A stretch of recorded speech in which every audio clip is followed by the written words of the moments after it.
Elle se trouvait peut-être à quelques mètres de Delphine Jubilard le soir de sa disparition en décembre 2020. Une voisine de l'infirmière d'Albi disparue depuis plus d'1 an a révélé avoir entendu des cris glaçants provenant de leur maison la nuit du drame. Se sentant peut-être un peu coupable de n'avoir pas agi sur le coup, elle explique pourquoi elle n'a pas souhaité se rendre sur place.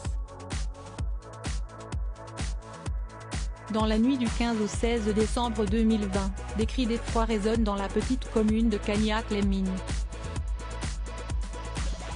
Encore traumatisée par les hurlements entendus le soir de la disparition de Delphine, une de ses voisines a révélé aux enquêteurs avoir failli intervenir au domicile des Jubilard, soupçonnant qu'une chose grave était en train de se produire. C'étaient des cris de femmes, ils étaient nets et venaient de l'extérieur, des habitations.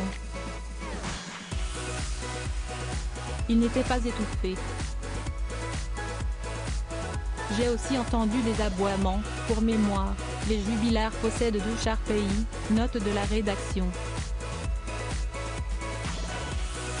Je me suis avancée de 2 pas, je me suis penchée un peu, mais pas trop. J'ai peur des chiens. Je me suis dit que 2 chiens se battaient et que cette femme n'arrivait pas à les séparer. Ce qui m'a étonné, c'est qu'il n'y avait pas de parole. C'étaient des cris d'effroi. Ne pouvant pas imaginer qu'une femme était en train de se faire agresser, cette voisine a alors d'abord songé à une bataille de chiens mais n'a pas pu se rendre plus proche des lieux car elle a confié avoir une terrible phobie de ces animaux. Une thèse étayée par sa fille, sortie rejoindre sa maman juste après avoir regardé le film Retour vers le futur 2 qui passait à la télévision ce soir-là sur TF1. Il est alors exactement 23h07 selon la SR de Toulouse, alors que le dernier message échangé entre Delphine et son amant, ce soir-là est daté de 22h55. Le meurtre présumé de Delphine pourrait donc bien s'être produit à ce moment-là.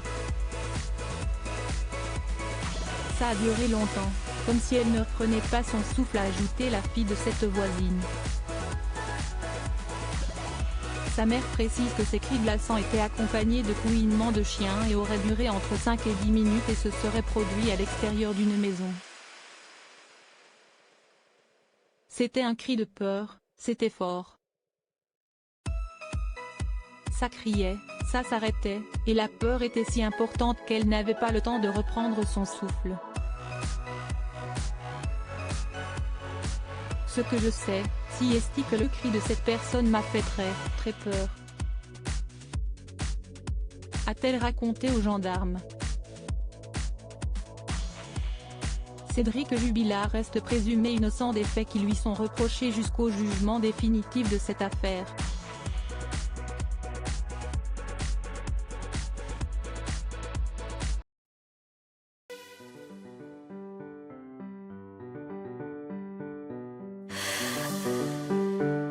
The man I love just had